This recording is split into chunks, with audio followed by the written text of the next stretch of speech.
Hi అండి. Welcome to our channel Gayatri talks. అందరికీ శుభోదయం. అందరికీ ఆ శ్రీనివాసుని అనుగ్రహం సంపూర్ణంగా కలగాలని ఆశిస్తూ ఈ రోజైతే వ్లాగ్ స్టార్ట్ చేస్తున్నాను. ఈరోజు ఏకాదశి, అందుకనే భజన మా తాడేపల్లిగూడెంలో ఉన్నటువంటి వాసవి పంచాయత్ క్షేత్రంలో పెట్టారు. ఆ గుడి కూడా మీ అందరికీ చూపిద్దామని ఈ వ్లాగ్ అయితే చేయడం జరిగింది. ఇది స్టార్టింగ్ ఎంట్రన్స్ పాయింట్ అండి. ముందు మనం ఎంటర్ అవ్వంగానే ఓ పక్క జమ్మి చెట్టు ఉంటుంది, తర్వాత ఏమో రావి చెట్టు, వేప చెట్టు కలిసి ఉంటుంది ప్రదక్షిణకి. ఈ మధ్యనే ఆంజనేయ స్వామి విగ్రహం కూడా పెద్దది చాలా కట్టారండి అక్కడే. చుట్టూ కూడా అమ్మవారి యొక్క అష్టాదశ శక్తి రూపాలన్నీ కూడా చక్కగా ముగ్ధ మనోహరంగా అన్నీ ఏర్పాటు చేయబడి ఉంటాయి. ఇది హోమగుండం అండి, యజ్ఞశాల. మనకి నవరాత్రులప్పుడు ఎప్పుడు కూడాను సాయంత్రం పూట మంచి హోమాలు అవన్నీ కూడా బాగా జరుగుతాయి. విశేషమైనటువంటి రోజుల్లో కూడా అక్కడ జరుగుతాయి అన్నమాట. ఇక్కడ మీరు చూసినటువంటి షెడ్డు అమ్మవారి యొక్క వెండి రథం ఉంచినటువంటి ప్లేస్ అండి. ఇక్కడ ఉన్నటువంటి వాసవి అమ్మవారికి అచ్చంగా వెండితో చేసినటువంటి రథం చేశారు. అమ్మవారు బంగారంతో చేసినటువంటి అమ్మవారి విగ్రహం కూడా ఉందన్నమాట. చూస్తానికి 2 కళ్ళు అయితే చాలవన్నమాట. నవరాత్రులు అయిపోయిన తర్వాత లాస్ట్‌లో అమ్మవారిని ఊరేగిస్తారు. తర్వాత విశేషమైనటువంటి రోజుల్లో కూడా ఒక్కొక్కసారి అమ్మవారిని ఊరేగిస్తారు. అప్పుడైతే కేరళ నుంచి, చుట్టుపక్కల రాష్ట్రాల నుంచి చాలా అసలు వాద్యకారులు, తర్వాత నృత్యం చేసేవాళ్ళు. నిజంగా ఆ ఊరేగింపు చూడాలంటే చుట్టూ ట్రాఫిక్ ఆగిపోతుంది. అది మెయిన్ రోడ్ అయినా కూడా నిజంగా 2 కళ్ళు చాలవండి, అంత బాగుంటుంది. ఇది కాలభైరవ స్వామి క్షేత్రపాలకులు. తర్వాత మనం ఇలాగ ప్రదక్షిణ మార్గం చేస్తూ కూడా మొత్తం అన్ని దేవీ దేవతల్ని చక్కగా చూడవచ్చండి. అమ్మవారి యొక్క అన్ని రూపాలు కూడా ఎంతో చక్కగా ఈ మధ్యనే ఒక 1 ఇయర్ బ్యాక్ బాగా రీమోడల్ చేసి అంతా కూడా చక్కగా చేశారనమాట. సుబ్రహ్మణ్య స్వామి. మనం ఇలా చూడండి, ఇలా చక్కగా నడుచుకుంటూ మధ్యలో కుడి పక్కకి ఇలా తిరిగితే ఒక్కొక్క స్వామిని మనం దర్శించుకుంటూ చక్కగా ప్రదక్షిణాలు చేయొచ్చు అనమాట. తర్వాత మనకి ఆంజనేయ స్వామి వారు వస్తారనమాట. అది కూడా చక్కగా చూడొచ్చు. ఆంజనేయ స్వామికి మంగళవారం, సుబ్రహ్మణ్య స్వామికి, ఆంజనేయ స్వామికి అయితే శనివారం కూడా 2 రోజులు కూడా విశేషంగా వస్తారండి జనాలు. అసలు ఖాళీ ఉండదన్నమాట. ఆకు పూజ అవన్నీ కూడా, సింధూర పూజ అవన్నీ కూడా చాలా బాగా జరుగుతాయి అన్నమాట. నేనైతే కనుక ప్రతి మంగళవారం అంటే ఒక సంవత్సరం కంటిన్యూస్గా ఇక్కడికే వచ్చాను. ఇక్కడికి వచ్చిన తర్వాతే నేను కుక్కి, అంటే కర్ణాటకలో ఉన్నటువంటి కుక్కి సుబ్రహ్మణ్య క్షేత్రానికి అయితే వెళ్ళడం జరిగిందనమాట. చూసారా, అమ్మవారు సరస్వతీదేవి విగ్రహం అనమాట. ఇలా చక్కగా అన్ని దేవీ దేవతల్ని మనం చక్కగా దర్శించుకుంటూ వెళ్ళవచ్చు అనమాట. ఇది చుట్టూ చేసేటువంటి ప్రదక్షిణ మార్గం అనమాట. మా అయితే ప్రదక్షిణలు అయిపోయినండి. మీకు లోపల చిన్న ఉపాలయాలు ఎలా ఉన్నాయో లోపలికి వెళ్తూ కూడా మీకైతే చూపిస్తాను. మొదటగా మనకి స్టార్టింగ్ ఈ పంచాయతంలో ఇటువైపు కుడి చేతి వైపు ముందుగా వస్తున్నప్పుడు వినాయకుడు యొక్క ఆలయం ఉంటుంది. వినాయకుడిని మనం దర్శించుకున్న తర్వాత మళ్ళీ మనం ప్రదక్షిణ మార్గంలో అలా వెళ్తూ ఉంటుంటే తర్వాత సూర్యనారాయణమూర్తి ఆలయం వస్తుందండి. అక్కడే ఈ మండపానికి వెనకాల మనకి నవగ్రహాల మండపం కూడా ఉంటుంది. అది కూడా గ్రిల్ చేసేసి చక్కగా ఉంటుంది, చాలా నీట్గా ఉంటుంది. శని త్రయోదశి రోజు విశేషమైనటువంటి పూజలు అవి కూడా జరుగుతాయి. మామూలప్పుడు కూడా ఏమైనా గ్రహ దోషాలు ఉన్నప్పుడు ఉన్నవాళ్ళు అక్కడికి వచ్చి దర్శించుకుంటారు అనమాట. ఇది సూర్యనారాయణమూర్తి ఆలయం అండి. మళ్ళీ మనం అలాగ ప్రదక్షిణ మార్గంలో చక్కగా వస్తే లోపల మనం వాసవి అమ్మవారికి లోపల హాల్లో ఉన్నటువంటి టెంపుల్లోకి మనం ఎంటర్ అవుతాం అనమాట.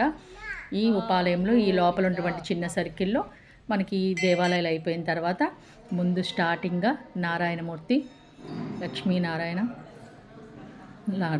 లక్ష్మీనారాయణ స్వామివారు, పక్కన వినాయకుడు వారు. అలా దర్శించుకున్న తర్వాత మనం కూడా ఆవు నెయ్యి ఒత్తులు తెచ్చుకుంటే చక్కగా అక్కడ కూడా దీపారాధన చేసుకోవచ్చండి. ప్రతి మూర్తికి పక్కన. ఇక్కడ వినాయకుడికి అయితే నేను చేసేదాన్ని. బయట సుబ్రహ్మణ్య స్వామికి అమ్మవారు, కన్యకా పరమేశ్వరి అమ్మవారు మూల విరాట్టు మధ్యలో ఉంటారనమాట. అసలు నవరాత్రులు అయితే మొత్తం ఆ గదంతా కుంకుమ రాస్తూ నిండిపోతుందండి. అసలు అంత బాగా జరుగుతాయన్నమాట ఇక్కడ ఉత్సవాలన్నీ కూడా. దశమి నవరాత్రులు తర్వాత స్వామివారు శివాలయం అన్నమాట. ఇక్కడ చూసారా, అప్పుడే అభిషేకం గడిపింది ఉమా చంద్రశేఖర్ స్వామివారు అనమాట. మా వాళ్ళకైతే 11 to 1 గంట భజన అని కూడా చెప్పారు. అందులో పురంధరదాస ఆరాధనోత్సవం కూడా ఉంది కదండి. దానికి కూడా కొంచెం కోలాటం ప్రాక్టీస్ చేయాలని చెప్పి వచ్చారనమాట. అందరూ కూడా ఇంకా చాలామంది రావాల్సి ఉంది, కొంతమంది వస్తున్నారు. ఈలోగా భజన అయితే కనుక స్టార్ట్ చేసేసారనమాట. ఒక్కొక్కరు వచ్చి కూర్చుంటున్నారు. ముందు స్టార్టింగ్గా మాకైతే ఒక పరంపరలాగా ఉంటుందండి.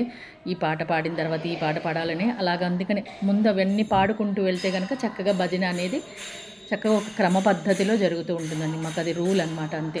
ఈ పాటతో మొదలు పెట్టాలి, ఈ పాటతో ఎండింగ్ చేయాలని చెప్పి మా గురువుగారి పరంపరలో ఈ దాస సాహిత్యంలో అలా ఉంటుందన్నమాట. పైన గోడల మీద చూసారా కన్నికా పరమేశ్వరి దేవి పుట్టినప్పటి నుంచి ఆవిడ ఆత్మాహుతి చేసుకున్నటువంటి కుడ్య చిత్రాలన్నీ కూడా గోడ మీద చక్కగా చెక్కున్నాయి చూసారా.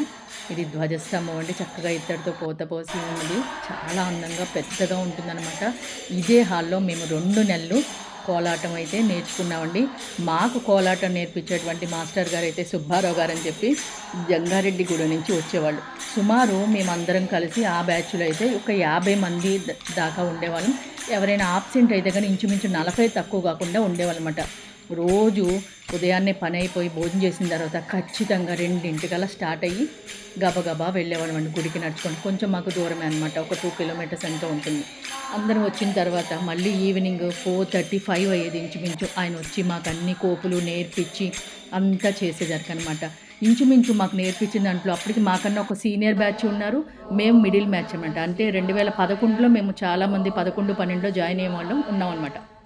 అంటే మేము 2012లో మేము నేర్చుకున్నాం. కాబట్టి వీళ్ళు అందరూ కలిపి ఆల్రెడీ వచ్చిన వాళ్ళు ఉన్నారు, కొత్తగా వచ్చిన వాళ్ళు ఉన్నారనమాట. అందుకని స్టార్టింగ్ నుంచి కూడా మాకు మొత్తం కోపులన్నీ కూడా నేర్పించారనమాట. గరిడి అని, దీంట్లో మీకు మాలిక అని, కవ్వాయి అని, ఇంకా చాలా చాలా కోపులు, గణపతి కోపని, తర్వాత జడ కోపని, తర్వాత పడవ కోపని, ఇంకా చాలా ఉంటాయండి. అలాగా ఇంచుమించు మాకైతే ఒక 20 ఎన్నో నేర్పించారండి. అన్నీ కూడా చాలా అద్భుతంగా బాగా నేర్పించారనమాట. మాస్టర్ గారు కూడా చాలా స్ట్రిక్ట్గా ఉండేవాళ్ళనమాట. మేమందరం చాలా పెద్దోళ్ళు ఉండేవాళ్ళు, మిడిల్ ఏజ్ వాళ్ళు ఉండేవాళ్ళు, ముసలి వాళ్ళు ఉండేవాళ్ళు. అయినా కూడా అస్సలు ఊరుకునేవాళ్ళు కాదు. ఏదైనా వేస్తే ఖచ్చితంగా మొహం మీద తిప్పేసేవాళ్ళు అనమాట. ఎంత చిన్నగుచ్చుకున్నా ఆ టైంలో మేము కూడా స్టూడెంట్సే కదండి, ఏ మాత్రం ఇదే వాళ్ళం కాదనమాట. ఆ విధంగా కోలాటం అన్నీ కూడా నేర్చేసుకొని మేము 2012వ సంవత్సరం మొట్టమొదటిసారిగా పెద్ద తిరుపతి అంటే రథసప్తమికి అనమాట అందరము అక్కడికి వెళ్ళడం జరిగింది. మాస్టర్ గారు మమ్మల్ని తీసుకెళ్లారనమాట. అప్పుడు మేమందరం కలిసి మాడవీధిలో ఉదయం 4 గంటలకు వెళ్ళాము. సాయంత్రం 10 రాత్రి 10 ఎంతో అయింది. అప్పటి వరకు కూడా అంటే అన్ని పూర్తిగా 7 వాహనాలకి కూడా మేము కోలాటం చేసేటువంటి అవకాశము, అదృష్టము కలిగిందనమాట మాకు.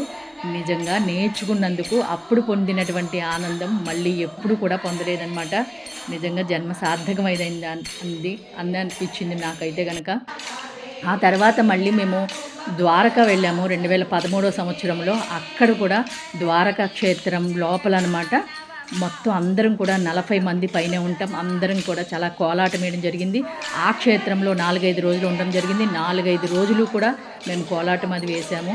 నిజంగా నేర్చుకొని కష్టపడి నేర్చుకున్నందుకు ఆ సంతృప్తి అయితే చాలా బాగుందనమాట. ఇప్పుడు జాయిన్ అయిన వాళ్ళంటే కొంతమంది చాలా కొత్త వాళ్ళు ఉన్నారనమాట. వాళ్ళకి అస్సలు కోలాటం తెలియదు. అందుకని ఏంటంటే కొంచెం ఈజీగా వాళ్ళకి అర్థమయ్యేటట్టుగా ఏదన్నా 2 చిన్న చిన్న స్టెప్పులు చెప్దామని చెప్పి ఈ కర్రలు అయితే తెచ్చుకోమన్నారు. అంతకుమించి ఏం కాదు. బాగా వచ్చిన వాళ్ళు కూడా దీంట్లో సీనియర్ సగం ఉన్నారనమాట. అందుకనే రేపు పురంధరదాస్ ఆరాధనోత్సవం ఉంది కదండి, ఆ రోజు భజన కార్యక్రమము ఇవి అన్నీ కూడా చేసుకుంటే చాలా బాగుంటుందని ఆ రోజు మధ్యాహ్నం నుంచి మా ప్రోగ్రాం అన్నీ పెట్టారు. ఈరోజు భజన ఇవన్నీ కూడా అయిపోయినాయి అనుకోండి, తర్వాత ఆ కార్యక్రమం అంతా కూడా చక్కగా చేసుకోవచ్చు అని చెప్పి ఈ కార్యక్రమాన్ని అయితే కనుక మేము ఈ వాసవి కన్నికా పరమేశ్వరి అమ్మవారి గుడిలో అనమాట పెట్టామన్నమాట జరిగింది. చూసారా అందరూ పాటలన్నీ పాడేశారు. తర్వాత మేము అన్నీ నెక్స్ట్ చేయబోయేటువంటి ప్రోగ్రాం గురించి కొంచెం మాట్లాడుకొని తర్వాత హరివాన సేవ ఎప్పుడు నేను నాకు నా ఛానల్లో పెడతా ఉంటాను కదండి. ప్రతి ఏకాదశికి మా కృష్ణుడి చెరువు దగ్గర జరిగేటువంటి హరివాన సేవ, ఆ సేవ కూడా కంప్లీట్ చేసి తర్వాత మేమైతే కోలాటంలోకి వచ్చాము. ముందైతే కనుక భజన బాగా ఉత్కంఠంగా బాగా జరుగుతుంది. నా మనోరాలు అయితే నా ఒడిలో దిగటం లేదు, అదే కూర్చొని అది కూడా చిన్నగా తాళం కూడా వేస్తుందండి బాగా. రోజైతే ఏకాదశి అంతా కూడా చాలా హ్యాపీగా బాగా చక్కగా జరిగిపోయింది. జనం కూడా చాలా బాగా వచ్చారండి, ఇంకా కొంతమంది రాలేదు, బాగా వచ్చినట్టే. హరివాన సేవ కూడా మొదలు పెట్టేశాము. ఆల్రెడీ మీకు చెప్పాను కదా, దేవుడి యొక్క ముందు రోజు దశమి రోజు పెట్టినటువంటి పూల మాలిన్యాన్ని మనం ఆ పళ్ళెంలో ధరించి స్వామిని నిర్మాల్యాన్ని మనం తల మీద ధరించి పాడుతూ నృత్యం చేస్తూ మనం కీర్తన చేస్తూ చక్కగా పాడుకుంటూ తిరగడం అనమాట ఈ హరివాన సేవ. చూసారా అందరూ పాడుతున్నారు. ఆ రోజు కార్యక్రమం అయితే చాలా బాగానే జరిగిందండి. ఎక్కువ మంది వచ్చారు కదా, ఇంకా బాగా వస్తారు. రేపు బుధవారం ప్రోగ్రామ్ అయితే కనుక చాలా ఎక్సలెంట్‌గా ఉంటుంది. ఇంకా చెప్పనక్కర్లేదు. ఇంచుమించు చాలామంది వస్తారని అనుకుంటున్నాం. ఏదన్నా కొంతమంది అడ్డంకులు ఉంటే తప్ప కానీ మ్యాక్సిమం చాలామంది వచ్చారు ఇవాళైతే. భజన కూడా చాలా బాగా అంటే బాగా జరిగింది. చాలా హ్యాపీగా ఉంది కూడా.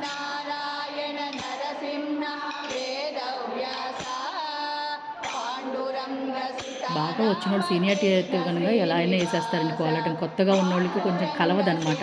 వాళ్ళకి నేర్పించడం గురించి వాళ్ళ క్లాస్ అయితే మెయిన్‌గా కొంచెం ముందు ఎర్లీగా పెట్టి